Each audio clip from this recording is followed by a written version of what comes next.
Today I have a treat for you. My friend Lindsay from Fast Easy Bread is here showing us how to make her Fast Easy Bread. And along with that, 4 different recipes you can make with the dough. And each of these can be made in under 60 minutes. The 4 recipes we're gonna make for you today are crescent rolls, stuffed crust pepperoni pizza, peanut butter and jelly braid, and ooey gooey caramely monkey bread for dessert. So welcome, thank you so much for coming. Thanks for having me. You can find all of her stuff on fasteasybread.com. Don't forget to subscribe so that you don't miss any other videos, and let's get started. So the first thing we're gonna do is start the dough. So we're gonna start by adding all of the dry ingredients.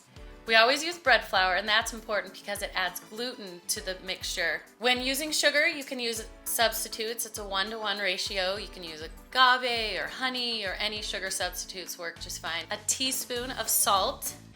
The last dry ingredient we add is the high-power premium yeast. Now when I make yeast spreads, I always proof my yeast. The water has to be a specific temperature, a little bit of sugar to get it all active and growing, but you're adding this straight to the dry ingredients. How does that work? Well, high power premium yeast has an ascorbic acid in it, and so as soon as the water hits it, it starts to rise. Under Fast Easy Bread, we sell these kits, and this high power premium yeast in a brick form comes in those kits.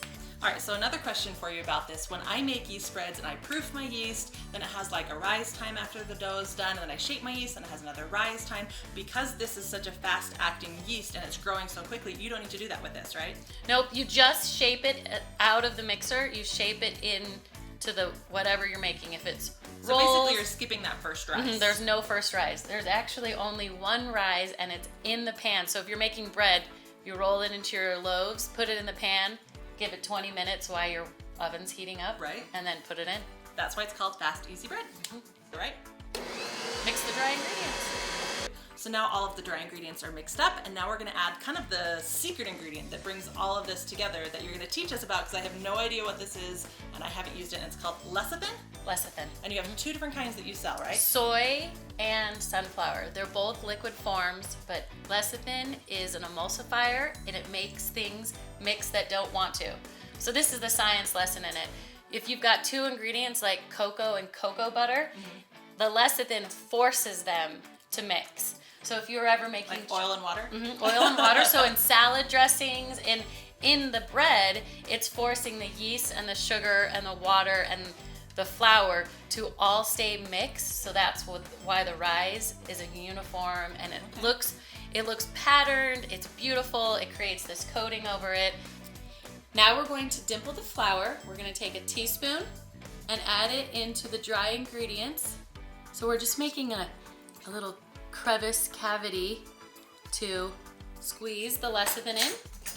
So now we're gonna add the soy liquid lecithin into the dimples that we made into the dry ingredients. Now this stuff is really sticky and really messy, and so the reason that you don't want to use an actual teaspoon is because it's kind of a pain to clean. So by pouring it right into the dimple, you get the right amount, right? And it comes in a squeezable bottle, so it makes it even really easy to just squeeze it on in. Perfect. If I were to make this bread recipe without it, but still using that fast-acting yeast, what would that look like versus using the lecithin?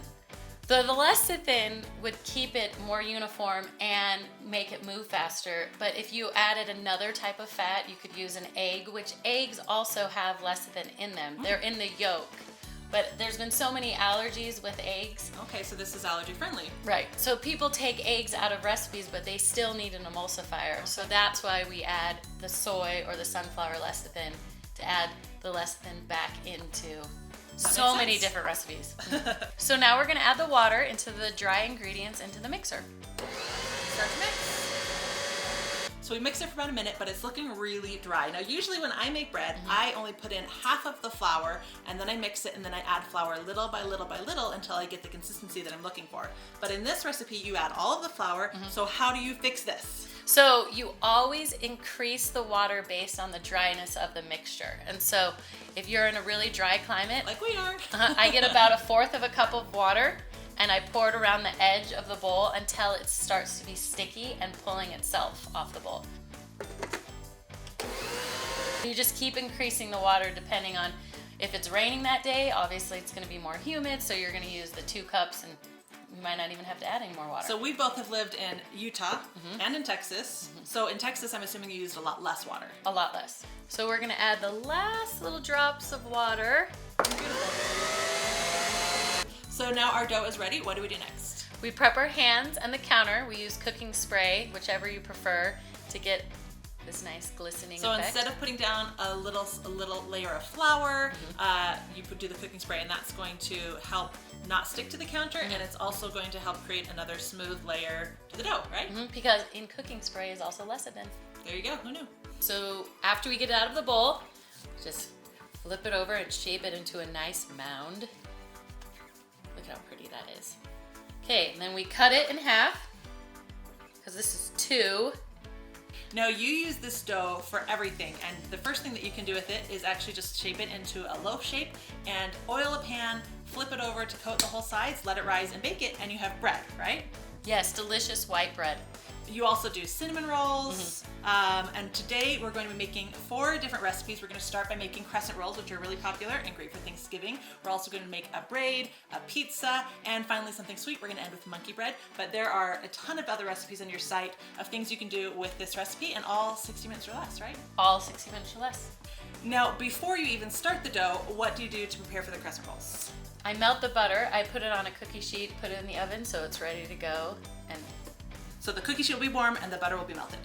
exactly. All right, perfect. So now we're going to shape the dough for the crescent roll, and to use a French rolling pin, you start in the center and push outward and then pull back towards you to make a circle.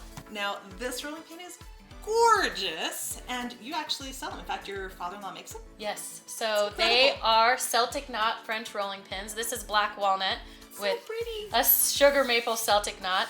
I got this for Christmas, and I was teaching a class, and everyone wanted to buy my rolling pin. And I So was then like, your father-in-law's like, and now I have to make 5,000 of these. yes, and he now has made so many that he was a coach for years and years, but now he's also known as the wood-turning French rolling pin maker. I employ my father-in-law. It's awesome. Now you can get this on your site under products, right? Under products. Okay, so now I have a funny story to tell. We've actually known each other for 14 years, and Lindsay's a total huge fan of my blog and website, of course. Anyway, she reached out to me and she's like, you have got to stop using that traditional rolling pin, and I'm gonna send you a French rolling pin to use. And honestly, I was a little bit worried about it, because I'm like, I'm all about rolling out fondant, nice and even. I'm like, how is this gonna work for getting even rolling? And I have to say, I have totally fallen in love with it, so thank you. Yay! I love French rolling pins. They really are, once you know how to use them, they can make things so evenly and smooth. Yeah, look how easily you got that circle. Yep. So now we're gonna cut the crescent rolls. I just get a pizza cutter and I cut 16 slices. Remember, it doesn't have to be perfect, just has to be fast and easy. And now to make the crescent rolls, you take the furthest corner and you roll it up. So then I take each crescent roll and I spin it around in the dough, get it good and coated, get them all on the tray so they can rise for 15 minutes before I cook them in the oven. Look at how pretty they look. Ready to go in the oven. And now the rolls are done. So in our house, if you make it, you get to be the first one to try it. I love hot crescent rolls. Do you see that steam? Oh, I'll have another hand. Delicious. So good. So now we're gonna make pizza, and just like the crescent rolls, you're gonna roll this out into a circle. About what size? About 14 inches. Okay. And we get a little fancy in our house with pizza dough. So once I get into the circle, we're going to toss it in the air. Who's excited? Show us your fancy level. Okay, so when you, it goes out of the camera. Did you not think that? So you just spin it and catch it, and then you just put it back out, and then you had some fun with Now, it. is that just for fun, or does that actually do something for the dough? I have no idea why people do it in restaurants. We just started doing it for fun, and it seemed to be stretchier, a little bit thinner in the center, probably. That makes sense. You can make a normal pizza, or you can get super fancy and do, Stuffed crust. Who doesn't love stuffed crust? right, more cheese. Yes, please. Yes. When making the stuffed crust, you just take 5 sticks of string cheese and you cut it inside the package And then you're just gonna pop it out like that, and it's already ready to go. So now what are we doing with our cheese? We're placing it around the edges of the dough. So to stuff the crust, you take the dough, push it over the string cheese, press down to make sure that you've got it sealed in there nice and tight. And now for the sauce, I will say I'm super snobby about like from scratch, homemade everything, but this is the one thing that I don't do. You gave this to me like 12 years ago, and I have been using this for my pizza sauces ever since. It's really that good. So tell us about your seasoning. So our pizza pasta seasoning has a mixture of different Italian seasonings, garlic, salt. It's just delicious, and it has a little bit of a thickener, so that's what thickens up the tomato sauce. So you just add the seasoning to tomato sauce, stir it, and you're done. No cooking, no anything else. And honestly, like that's the one area that I'm like, yeah, no, why would I home make this when this is that good? Yeah. So you add all 8 ounces of the sauce right to the center, and you lift up your dough and you shake it around in a circle. And now you can top it with whatever you want, right? So I like to do my cheese first and then all my toppings, but you? I put pepperoni under the cheese and on top of the cheese because you can never have too much pepperoni on a pizza. Well, and I really love Chicago where you put the cheese first and the sauce goes on top of that. Oh. It's really good. That is good. You put as many pepperonis as will possibly fit on your pizza. So the closer the better. So Lindsay has 5 kids, just like me. So we go through probably 4 to 5 pizzas a night. How about you guys? We're probably a 3, and then one of them is monkey bread. So I will make 3 pizzas and then monkey bread. Monkey bread. Yeah, you don't have teenage boys. I don't. I have teenage girls. Very different. I know. Now we're going to add the cheese. Now, do you only use mozzarella? Do you use a mix? Do you have different kinds you like to use? I use whatever is in the fridge, which is usually a giant bag of mozzarella. So we have our sauce, pepperoni, cheese, add anything else that you like, but you also like to add even more pepperoni. Now this is one I would put in the oven, but looking at your recipe, you actually do something really fun that I'm totally gonna start to do, and that is... You add olive oil and the garlic, salt, and the pizza pasta seasoning, and you make a mixture. And you put it around the crust. I know. So good. Now, you paint the crust all the way around. Now you can bake it on a cookie sheet, you can bake it on a pizza pan, but you like to use... Pizza stone. I've had one since I got married and I will say I love it. Yes, it's great. And you cook it at 425, check it at 15 minutes. Now this one you don't let rise. So the pizza's done, and now what do you do? Let it sit for 5 minutes and then cut it and enjoy. Ready? It's a pizza toast. Cheers.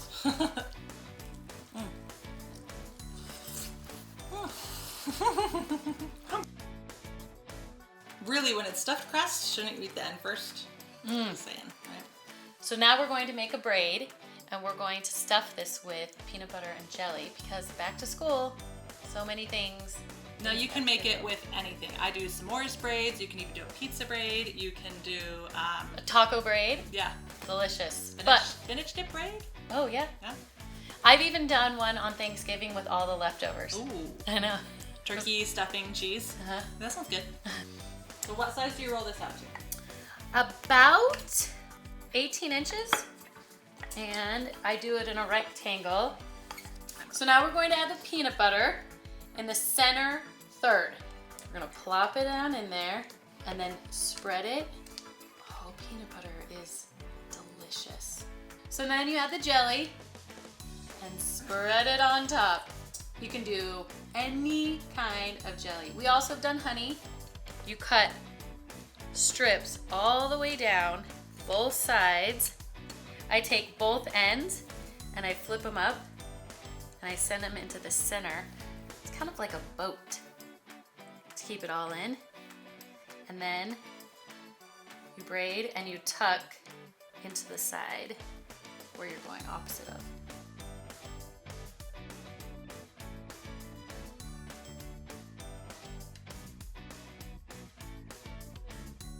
So now the braid is complete. We're almost ready to bake, but you still need to put something on top. What do you like to do? I like to do butter and sugar. Everything's better with sugar. Now this is when you would let it rise, but because we've been talking and taking a little slower, ours is actually fluffy enough. So this is kind of what you're looking for. And then you want to bake it for 15 to 20 minutes.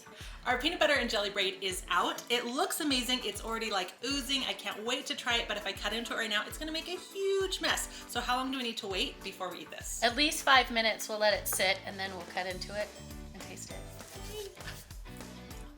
Oh, that looks so good. All right, cheers. So messy. Warm peanut butter and jelly on white bread. Ooey gooey deliciousness. I feel like I'm just starting school right now. I'm so messy. Sitting in the cafeteria eating my favorite thing.